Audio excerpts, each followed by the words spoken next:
সবাইকে স্বাগত জানাচ্ছি জুলফিকার স্টিল প্রেজেন্স ডিবেট টুনাইটে। আমি সোনিয়া হক আপনাদের সাথে আছি। আজকে আমাদের আলোচনার বিষয়টি ঠিক এই মুহূর্তে বাংলাদেশে একটি আলোচিত ঘটনা এবং খুবই সংবেদনশীল, স্পর্শকাতর এবং সেই সাথে অনভিপ্রেত একটি ঘটনা, সংসদ সদস্য হত্যাকাণ্ড। আমরা জানি ঝিনাইদহ 4 আসনের সংসদ সদস্য আনোয়ারুল আজিম আনার কলকাতায় তিনি এক হত্যাকাণ্ডের ঘটনা ঘটেছে এবং সেখানে আমাদের স্বরাষ্ট্রমন্ত্রী, পররাষ্ট্রমন্ত্রী, পুলিশের পক্ষ থেকে বক্তব্য দেওয়া হয়েছে। এই বিষয়টি নিয়ে কথা বলতে চাই। আসলে অনেক বেশি কিছু যেহেতু তদন্তের অধীনে আছে, এই বিষয়টি নিয়ে অনেক মন্তব্য না করে আমরা বিষয়টির খুঁটিনাটি জানতে চাই এবং এই বিষয়ে কথা বলতে আজকে আমাদের সাথে আমাদের অতিথি হিসেবে যুক্ত হয়েছেন শ্যামল দত্ত যুক্ত হয়েছেন, সম্পাদক দৈনিক ভোরের কাগজ, তিনি আমাদের সাথে আছেন। আমাদের সাথে যুক্ত হয়েছেন অধ্যাপক এম শাহিদুজ্জামান, আন্তর্জাতিক সম্পর্ক বিভাগ, ঢাকা বিশ্ববিদ্যালয়। আপনাদের দুজনকে স্বাগত জানাচ্ছি। এবং দাদা, যেমনটা বলছিলাম যে যেহেতু তদন্তের অধীনে আছে, তদন্তাধীন বিষয়টি, এটি নিয়ে আমি খুব বেশি কথা বলতে চাই না, শুধু জানতে চাই যে আজকে এই বিষয়টি নিয়ে আমাদের স্বরাষ্ট্রমন্ত্রী, পররাষ্ট্রমন্ত্রী এবং পুলিশের পক্ষ থেকে বেশ কিছু বক্তব্য দেওয়া হয়েছে যেগুলো হয়তো বা আমাদের জানতে সাহায্য করবে। আমরা একটু দেখে আসি তারা কি বলছেন, তারপর আলোচনায় যাব।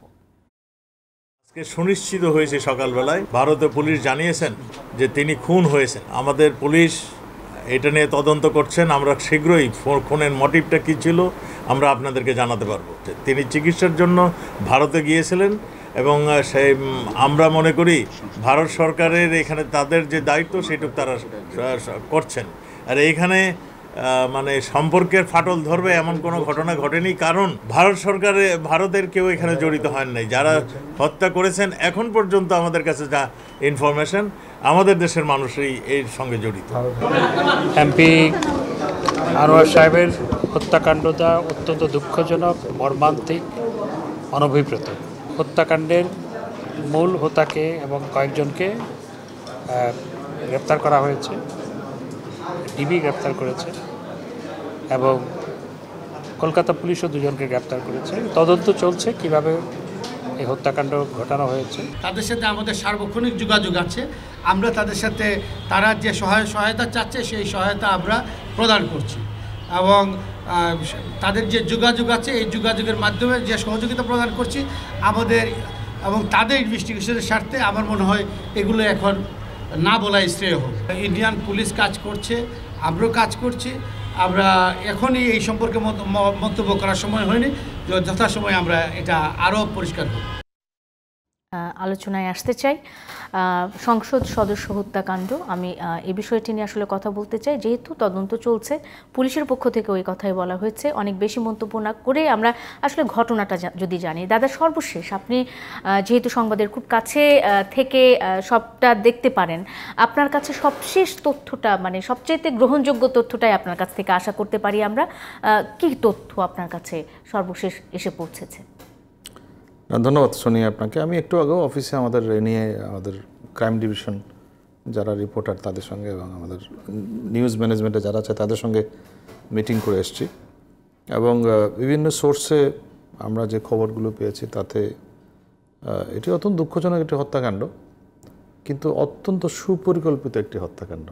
এ পর্যন্ত আমার কাছে যেটা সোর্সের তথ্য, মানে আমরা বিভিন্ন যেহেতু গণমাধ্যমের কর্মী, নানা উৎস থেকে আমাদের খবর আসে,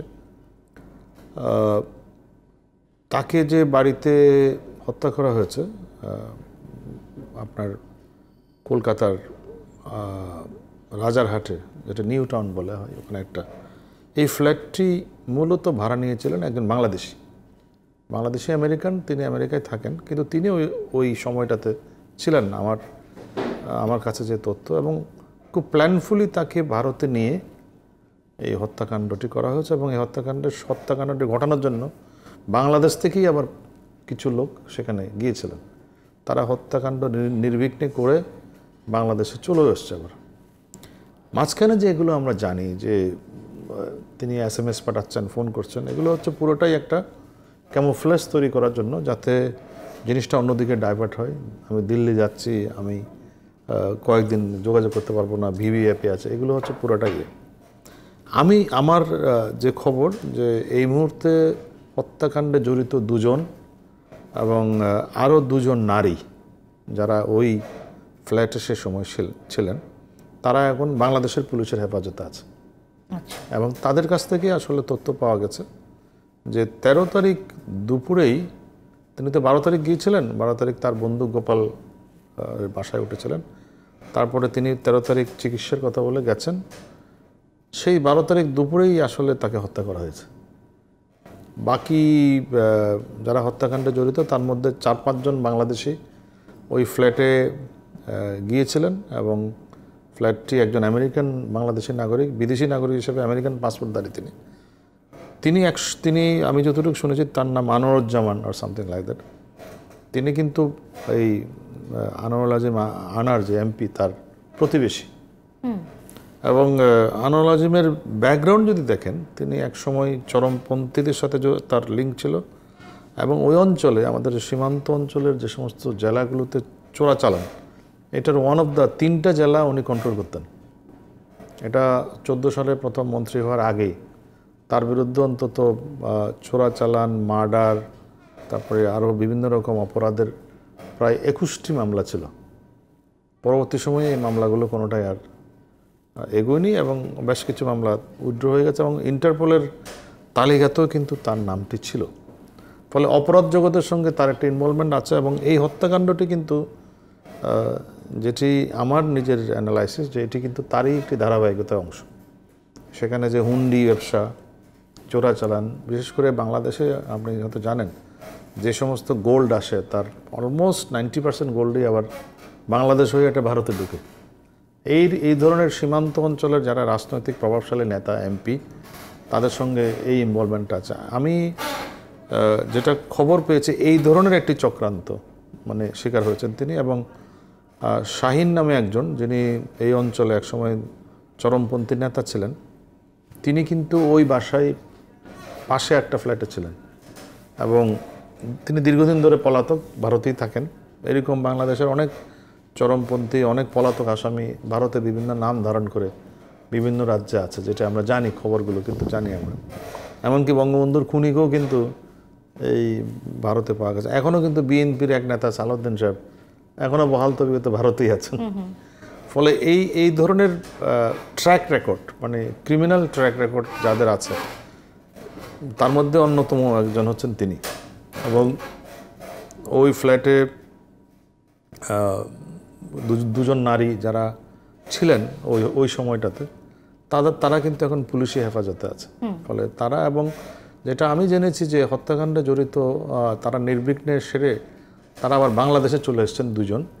এটা ইন্ডিয়ান ইন্টেলিজেন্স কিন্তু বাংলাদেশকে খবর দিয়েছে যে তারা যখন প্রথমে ট্র্যাক করেছে আপনার ট্যাক্সিটা, গোপালবাবুর বাসা থেকে যে ট্যাক্সিতে করে গেছেন সেটা ট্র্যাক করেছেন, ওরা মাঝখানে এসে আরেকটা ট্যাক্সি নিয়েছেন, যে ট্যাক্সিতে আরও দুজন লোক ছিলেন। এইলো উনি প্রথমে একা আসছেন, ফলে দ্বিতীয় ট্যাক্সিটি দেখিয়ে দিয়েছে কোন বাড়িতে তারা ঢুকেছেন।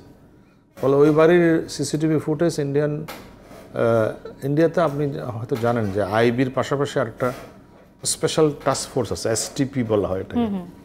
এসটিপি কিন্তু পুরো জিনিসটা এখন তদন্ত করছে এবং তাদের তদন্তে দেখা গেছে এই মেয়ে এবং কয়েকজন 5 জন তাদের হিসাবে বিভিন্ন সময়ে ওই ঘর থেকে, ওই ফ্ল্যাট থেকে ঢুকেছেন, বেড়েছেন। কিন্তু ওই এমপি যে একবার ঢুকেছেন সেটা হচ্ছে 13 তারিখ দুপুরে 2টার দিকে, এরপর আর বের হন নাই। মানে সেই দিনই কি তিনি খুন হলেন? সেদিনই খুন হয়েছেন, এটা হচ্ছে পুলিশের তথ্য। তারপরে এই যে এসএমএস বা টেক্সট চলাচলে এগুলো মানে অন্যদিকে দৃষ্টি ফেরানো, মানে জিনিসটাকে আর দেখেন ওরা নির্বিঘ্নে 18 তারিখ বাংলাদেশে ঢুকে গেছে আবার দুজন, এবং এই মেয়েগুলোও ঢুকে গেছে, বাংলাদেশে চলে আসছে। ওই মেয়েগুলো আমার সোর্স বলছে ওরা যে জবানবন্দি দিয়েছে, আমি আমার রিপোর্টারদের কাছ থেকে জেনেছি যে তারা বলেছেন যে 13 তারিখ এই যে ফ্ল্যাটে ঢুকেছেন এমপি সাহেব, বিকেলের পর তারাও কিন্তু ওই রুমে আর দেখেননি, একটা রুমে পর আর ওনাকে আর দেখা যায়। তাদের নাকি কথা ছিল যে 15 তারিখ ফেরত আসবেন ওনারা, কিন্তু সেটি আর হয়নি। পরে মেয়েগুলো চলে এসছে, ওরা বলা হয়েছে যে এমপি সাহেব অন্য জায়গায় চলে গেছেন, কিন্তু তাদের ধারণা যে ওই এমপি সাহেবকে ওই দিন দুপুরেই ওখানে হত্যা করা হয়েছে। আচ্ছা, আমরা ফিরি দাদা, আবার নিশ্চয়ই ফিরবো।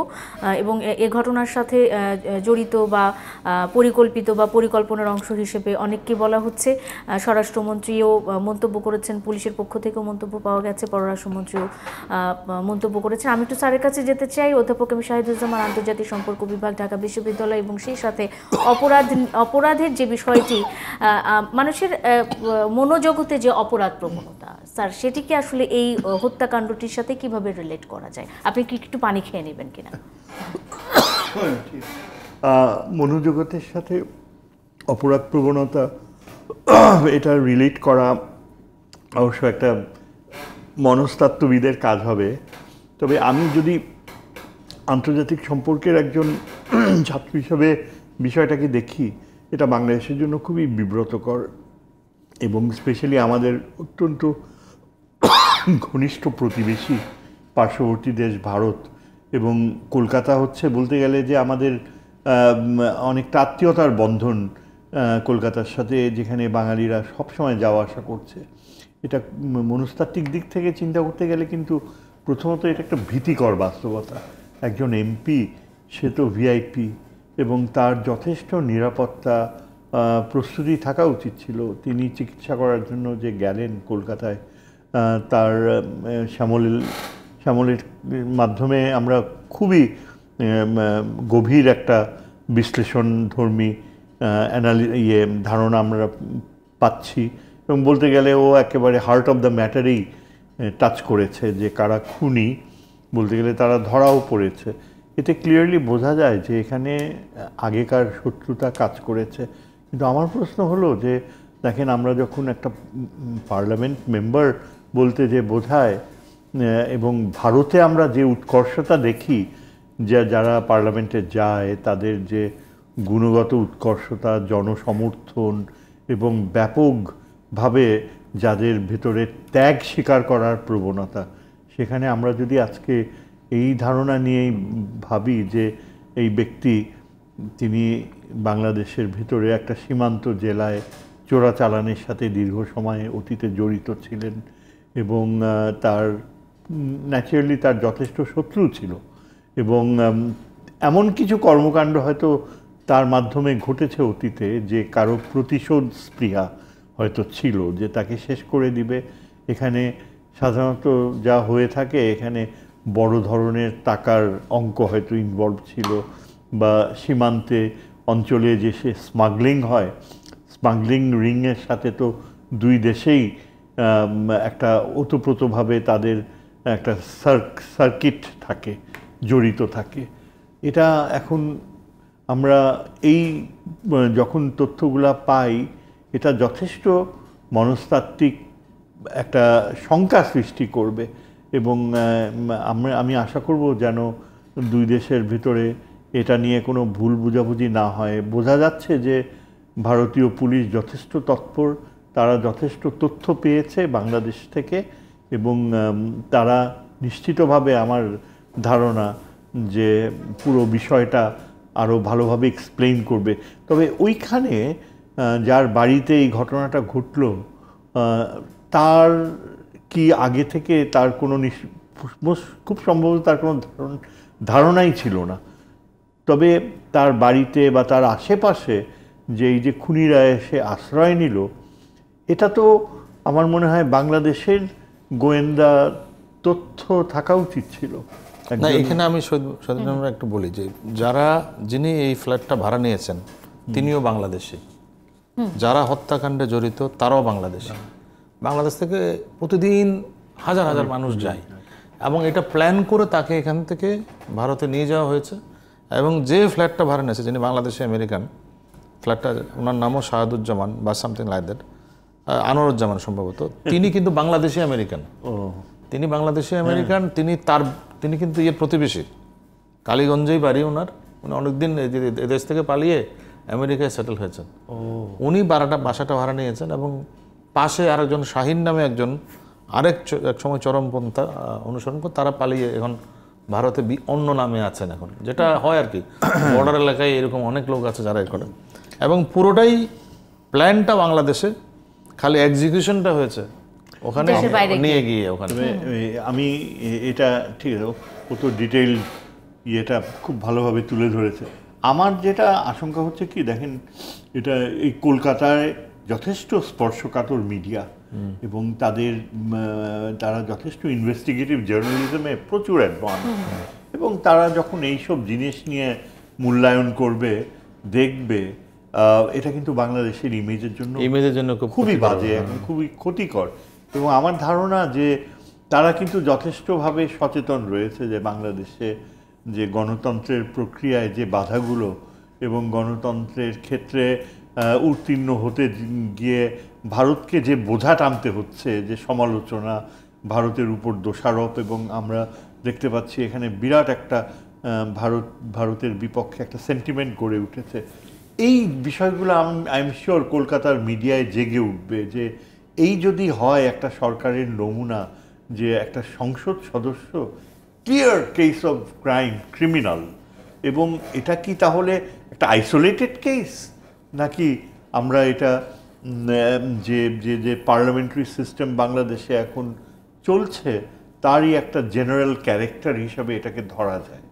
অবশ্যই মানে আমাদের দেশে অনেক ভালো পলিটিশিয়ান রয়েছে, আওয়ামী লীগেও প্রচুর প্রভাবশালী জ্ঞানী গুণী পলিটিশিয়ান রয়েছে, কিন্তু যখন এই লেভেলে চলে আসে এবং এই যে নৃশংস হত্যা, কয়েক টুকরা করে করে তার বডি, ন্যাচারালি এটাও কিন্তু ভাই ওই যে বডি কিন্তু এখনো পাওয়া যায়নি। ও তাহলে যে বলা হয়েছে এগুলো সত্য না, কারণ এখনো মানে খণ্ড বিখণ্ড লাশের কথা বলা হচ্ছে দাদা। This is not true. My source is saying that owner কিন্তু ওই ফ্ল্যাটে এমনকি কোনো আলামতও পাওয়া যায় না ঠিক মতো। বাট আমাদের কাছে যারা অ্যারেস্ট হয়েছে হত্যাকাণ্ডে, যারা জড়িত, ওই দিন ওখানে যে দুটি মেয়ে এবং দুজন ইনভলভড, যে নামটা আমি এখন বলতে পারছি না, তাদের নাম আছে, তারা আগামীকালে হয়তো ডিটেল বেরোবে। ওরা কিন্তু স্বীকার করেছে যে তারা হত্যাটি করেছে। এবং মেয়েরা করেছে না, মেয়েরা এটার সাথে ইনভলভ না। এখন এটা বলতে আমার খারাপ লাগছে, এই মেয়ে দুটি নাকি নিয়মিতই এমপি সাহেবের সাথে কলকাতা যেতেন। হ্যাঁ, বাট দ্য আদার 2 পার্সনস তারা খুব বেশি দিন হয়নি পাসপোর্ট করেছে, তাদেরকে পাসপোর্ট করানো হয়েছে এই কাজের জন্য, ভিসা নেওয়া হয়েছে, এবং তারা স্বীকারোক্তি দিয়েছে। তারা এখন পুলিশের হেফাজতে আছে, বাংলাদেশের পুলিশের। এরা কাজটা সেরে 18 তারিখ নির্বিঘ্নে বাংলাদেশে চলে এসছে।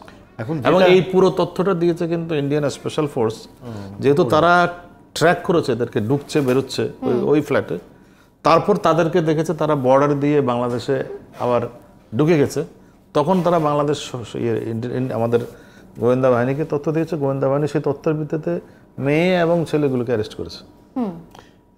ওই ভিত্তিতেই কিন্তু আমরা কনফার্ম যে তাকে মেরে ফেলা হয়েছে, কিন্তু তার বডি কোথাও এখনো পর্যন্ত, এটা এই আজকে কিছুক্ষণ আগে ইন্ডিয়ান পুলিশ একটা ব্রিফ করেছে টেলিভিশনে, আমি সেটাও দেখলাম একটু করে। মানে তার বডি এখনো পাওয়া যায়নি, অথচ আমরা কিন্তু বিভিন্ন সংবাদ মাধ্যমে এটা পাচ্ছি, হয়তোবা এটা একটা অতিরঞ্জিত খবর, এমনটা হতে পারে। অতিরঞ্জিত না, হয়তো আমরা মানে মারা গেছে এটা যেমন সত্য, এবং তাকে কিভাবে মারা হয়েছে সেটাও এখনো স্পষ্ট না। আমরা ওই যেহেতু তার খুনিরা স্বীকারোক্তি দিয়েছে পুলিশের কাছে ওই সোর্সের ভিত্তিতে, এবং আমরা দেখেছি মাননীয় প্রধানমন্ত্রী শোক জানিয়েছেন এবং মন্ত্রী স্বীকার করেছেন, সেই হিসেবে ধরে নিচ্ছি যে ওনাকে এভাবেই মারা হয়েছে, কিন্তু ডেড বডি নট ইয়েট। আমি বারবার যে বিষয়টি আমাদের লোকাল গণমাধ্যমগুলোতে আসছে, এটিকে আসলে মানে আমরা যদি বলি দাদা, দু দেশের সম্পর্কের মধ্যে এক ধরনের চিড় ধরানো কিংবা নিরাপত্তা নিয়ে নানা রকমের প্রশ্ন তোলা হচ্ছে। এটি আসলে আমরা দেখতেই পাচ্ছি যে বাংলাদেশিরাই আমাদের এখান থেকেই হত্যাকাণ্ডের পরিকল্পনা হয়েছে, এবং এখান থেকেই হত্যাকাণ্ডটি আসলে এক্সিকিউট করা হচ্ছে, এরকমটাও তো বলা হচ্ছে। সেক্ষেত্রে আসলে প্রতিবেশী দেশটির উপর শুধু শুধু দোষ দেওয়াটা কতখানি সঙ্গত হচ্ছে বলে মনে হয়? সেই আলোচনাটি আমার মনে হয় না খুব গুরুত্বপূর্ণ। প্রতিবেশী দেশের এখানে কি করা আছে? আপনি 4 বন্ধু বেড়াতে গেলেন, 10 জন ফ্রেন্ড নিয়ে গেলেন, ওখানে গিয়ে এটা খুন হয়ে গেল, আমার কি করার আছে? কিন্তু তার আগে আমি একটু কথা বলি, এটা আমার একটু বলা দরকার। আমার নিজের বিশ্লেষণ হচ্ছে, বাংলাদেশের রাজনীতিতে একটা সময় আমরা যারা দীর্ঘদিন ধরেন সাংবাদিকতা করে আসছে, এই যে criminalisation of the politics, this is very important. মানে একটা রাজনীতিবিদের তার ক্রিমিনাল রেকর্ড এটা এখন গৌণ হয়ে গেছে। আপনি বাংলাদেশের জাতীয় সংসদকে যদি আমি জনগণের প্রতিনিধিত্বশীল একটি প্ল্যাটফর্ম ধরি, সেখানে যে সমস্ত এমপি সাহেবরা নির্বাচিত হয়ে আসছেন তাদের আপনি রেকর্ড দেখেন, আপনি ভূমিদস্যু, জলদস্যু, তারপরে আপনার এই যে চরমপন্থী, চোরাচালানের সাথে ইনভলভ, মার্ডার কেসের আসামি, এরকম অজস্র পাবেন। This is a very alarming trend of our politics. আমি মনে করি যে আমাদের রাজনীতিতে দুর্বৃত্তায়ন এবং এই যে যেভাবে অপরাধ প্রবণতা, এবং আজকালকার দিনে দেখলাম যে এদের কদর বেশি। আপনি দেখবেন যে যত বড় দুর্বৃত্ত তার তত শক্তি এবং ক্ষমতার বলয়ের কাছে তার তত বেশি গ্রহণযোগ্যতা। কিন্তু এরকম মৃত্যু কি আসলে অভিপ্রেত কিনা দাদা? এইরকম মৃত্যু হবেই তো। যদি আপনি পলিটিক্সটা যদি এই ক্যারেক্টারের হয়, তার আলটিমেট এটা কী হবে, এন্ড অফ দ্য ডে তার রেজাল্টটা কী হবে? রেজাল্টটা হবে এরকমই। আপনি এই ভদ্রলোকের যে আনোয়ার আজিম আনারের, আমি গত দুদিন ধরে আমি আমাদের রিপোর্টার ওখানকার, মানে কালীগঞ্জের রিপোর্টার এবং জেনারেল রিপোর্টার, ওদের সাথে কথা বলে, ওনার রেকর্ডই তো এরকম। ওনার বিরুদ্ধে ইন্টারপোলের নোটিশ ছিল, ওনার বিরুদ্ধে 21টা মামলা ছিল, ওনার বিরুদ্ধে চরমপন্থের মামলা ছিল, চোরাচালানের মামলা ছিল, মার্ডার কেস ছিল। এখন আপনি এরকম একটি লোক এখন 3বার এমপি বাংলাদেশের, 14, 18, 24। এটা কি আমাদের সামগ্রিক এমপি সাহেব বা রাজনীতি বা আমাদের যে মনোনয়ন প্রক্রিয়া, এগুলো সম্পর্কে কি?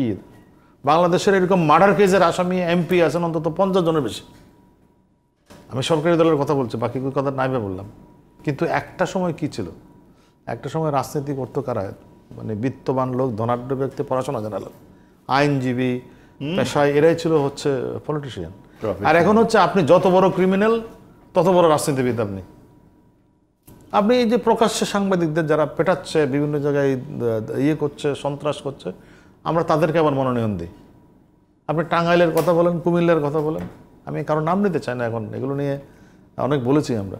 কিন্তু যে সমস্ত জায়গায় এই রাস্তা, আর এই অঞ্চলটা বিশেষ করে এই সীমান্ত অঞ্চল বাংলাদেশের একটা খুবই স্পর্শকাতর এলাকা, চোরাচালানের একটি বড় জায়গা। দেখবেন যে গরু চোরানোর সাথে আপনার এমপি সাহেবরা জড়িত, এটা তো আমরা দেখেছি। এমন না যেগুলো এই এন্ড অফ দ্য ডে এটারই হচ্ছে একটা এক্সপোজার হচ্ছে এই ধরনের ঘটনা, এবং এটি একটি পূর্ব শত্রুতার একটা অত্যন্ত পরিকল্পিত সফল বাস্তবায়ন তাকে খুনের। এটা আলটিমেটলি আগামী 1-2 দিনের মধ্যে আমরা সবাই জানতে পারবো এটা। আমি যতটুকু জেনেছি, এবং তাকে যারা খুন করেছে প্রত্যেকে তার পরিচিত লোক, তার বাড়ির পাশের লোক, প্রতিবেশী, এবং তার সঙ্গে যাদের এক সময় বিরোধ ছিল, হয়তো পরবর্তীতে সখ্যতা তৈরি হয়েছে। আচ্ছা, উনি একবার নাকি এরকম 12 কেজি স্বর্ণ চোরাচালান ধরিয়ে দিয়েছিলেন, হয়তো ওনার সাথে মিলে নাই দেখে। উনিও যে ইনভলভ নেই তা না, তার বিরুদ্ধে চোরাচালানের মামলা তো ছিলই, তার বিরুদ্ধে আপনার অপহরণের মামলা ছিল, মার্ডার কেসের আসামি ছিল, এই মামলা ওনার বিরুদ্ধে ছিলই। But end of the day তিনি আবার 3বারের এমপিও। সো এখন পলিটিক্স অ্যান্ড ক্রিমিনালাইজেশন যখন এক হয়ে যায়, তখন আলটিমেটলি দেখবেন যে এরকম ঘটনা আরও হবে। আপনি অস্ত্রসহ ধরা পড়ছে এমপি সাহেবরা, আপনার মারামারিতে ধরা পড়ছে এইসব। আপনি নরসিংদীর একজন সাবেক এমপি, তিনি এখন জেলে আছেন সার চোরাচালানের জন্য। তো আপনি এই ধরনের অবস্থা যখন আপনি পলিটিক্সটাকে, রাজনীতিটাকে দুর্বৃত্তায়নের মধ্যে ফেলে দেবেন, তখন তার এছাড়া উপায় নেই। আপনি এক একজনের সম্পদের আপনি যে উল্লম্ফন, এইটা দেখলেও তো বুঝতে পারেন যে এই টাকাটা কোত্থেকে আসে। আপনি এক একজন, ইভেন এই যে সম্প্রতি উপজেলা যে ইলেকশন হচ্ছে, উপজেলা চেয়ারম্যানদের 400, 500, 1000 গুণ সম্পদ বেড়ে গেছে।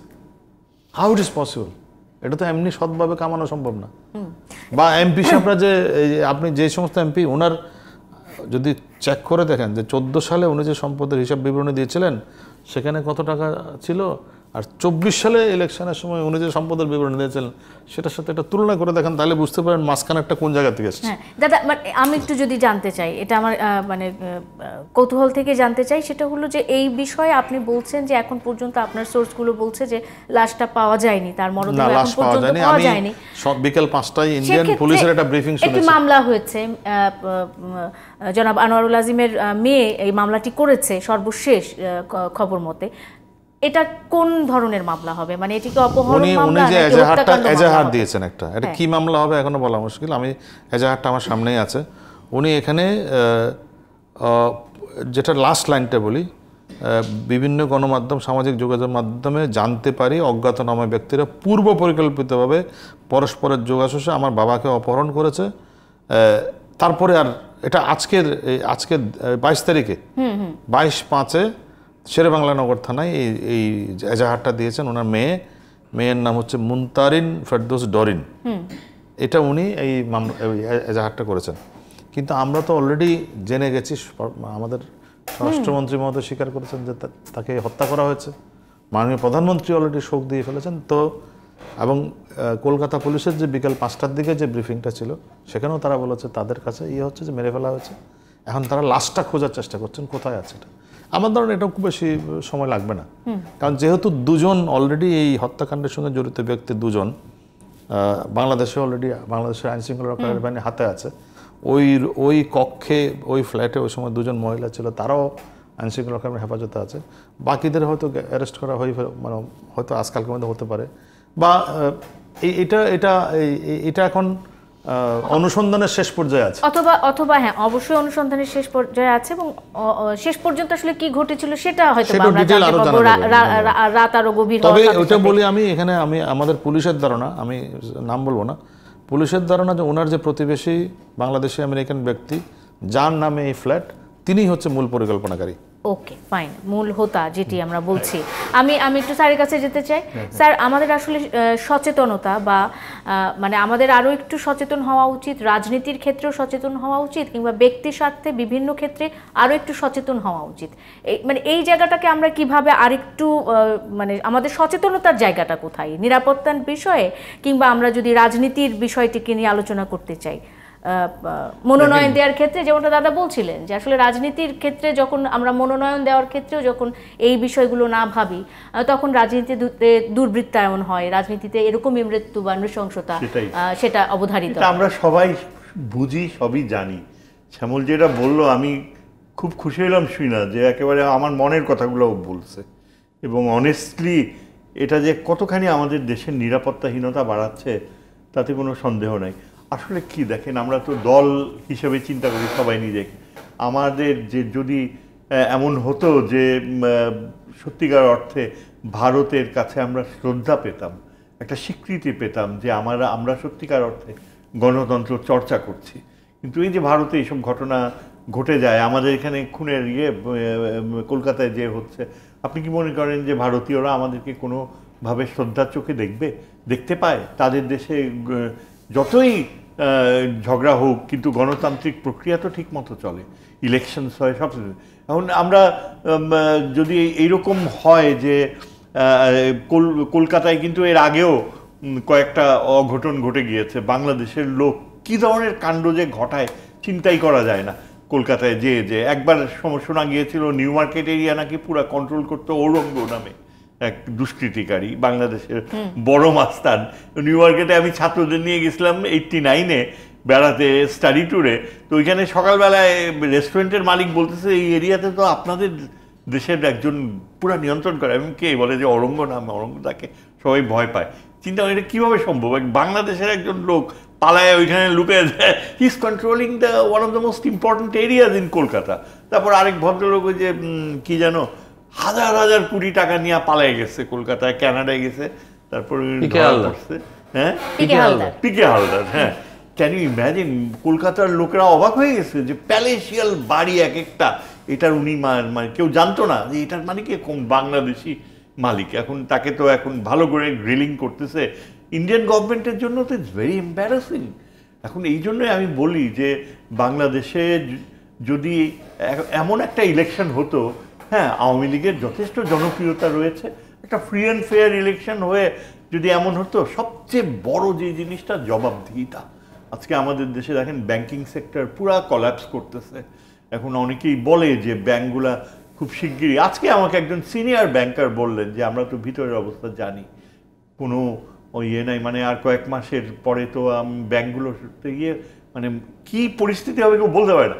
আবার আরেক দিকে দেখেন যেটা শ্যামল বলল যে এমপিদের হাতের অঢেল টাকা, অন্যান্য ইলেকটোরাল পজিশনে যারা রয়েছে তারা হঠাৎ সম্পদের মালিক হয়ে গেছে, এত কোটি কোটি টাকার মালিক হয়ে গেছে। আর আপনি যদি রাস্তায় রিক্সা চালককে দেখেন, অটো মানে কি যে হাহাকার। আমি তো রিক্সায় চড়ি মাঝে মাঝে, প্রত্যেক দিনই চড়ি বলতে গেলে, সিএনজি ড্রাইভার। মানে মানুষের যে কষ্ট, সংগ্রাম, তারপর পয়সা। এই দেশে এখন যদি সত্যিকার অর্থে আজকে আমরা যে বাস্তবতা দেখলাম, এটা তো আগামীকাল পরশু গল্প বের হয়ে আসবে। এবং যেটা বললো যে আসল নায়ক হচ্ছে একজন বাংলাদেশি আমেরিকান। চিন্তা করেন যে আমেরিকান নাগরিক হয়ে সে বাংলাদেশে, ঢাকায় না ঘটে, বাংলাদেশে না ঘটায়, ঘটাচ্ছে কলকাতায়। হ্যাঁ, মানে কত বড় মাস্তান আর কতখানি তার চিন্তার প্রবণতা, কিন্তু পারলো না তো সে পার পেতে। ইজ বিন কট। এবং thanks to the police, Indian and Bangladeshi police, তারা খুবই যথেষ্ট দ্রুততার সাথে। না, কিন্তু আমি একটু সাপ্লিমেন্ট করি, মূল আসামি, মূল প্ল্যানিং তিনি কিন্তু কলকাতাতেই ছিলেন না ওই সময়, আমেরিকাতে। তিনি আমেরিকায় চলে গেছে। আমেরিকা না, তিনি, আমি বলি আমার সোর্স যেটা বলছে, তিনি ঢাকায় এসেছিলেন, ওনার ভিজিটটা কনফার্ম করেছেন। উনি ঢাকা থেকে এই ভদ্রলোক নেপাল গেছেন, নেপাল থেকে দিল্লি এসছেন, দিল্লি থেকে মনিটর করেছেন, মনিটর করার পরে দিল্লি থেকে এই ভদ্রলোক দুবাই হয়ে আমেরিকা চলে গেছে। কলকাতার আশেপাশেও ছিলেন না, কিন্তু তার ইনস্ট্রুমেন্ট পুরোটাই কাজ করেছে তার লোকজন, তার ফ্ল্যাটেই। ওই ফ্ল্যাটের মালিক, ওই ফ্ল্যাট মালিক না, উনি ভাড়া নিয়েছিলেন, ভাড়া নিচ্ছে, ওই ফ্ল্যাটেই ঘটনা। কিন্তু he is not in the scene, he is escaped, he escaped, he already Dubai হয়ে আমেরিকা। বোধহয় সে আর ফিরবেও না কখনো, মানে তার কাজ শেষ হয়ে গেছে।